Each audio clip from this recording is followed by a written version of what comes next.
Anita, 25 tahun, ibu rumah tangga di Palembang, Sumatera Selatan ditangkap setelah menjual bayinya yang masih berusia 1,5 bulan. Bayi itu tersangka jual seharga 7 juta rupiah pada Pasutri di Kabupaten Oku Selatan.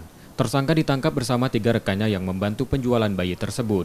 Polisi menerangkan, saat ini mereka masih mendalami motif tersangka menjual anak kandungnya itu. Dugaan sementara penjualan bayi karena faktor ekonomi. Terungkapnya penjualan bayi tersebut setelah suami tersangka melaporkan perbuatan itu ke polisi.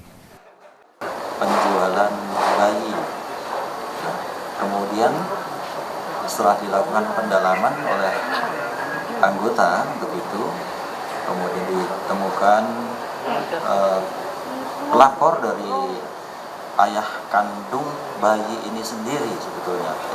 Bayi ini dijual seharga 7 juta saja, ya. 7 juta, kemudian oleh 2 perantara ini mereka mendapat masing-masing 500.000, ya.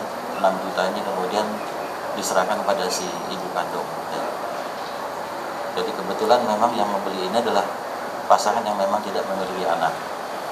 4 tersangka kini masih diperiksa dan ditahan di Polda Sumsel. Mereka terancam hukuman 15 tahun penjara. Reski Oktora, Muklas Diferensial, Kompas TV, Palembang, Sumatera Selatan.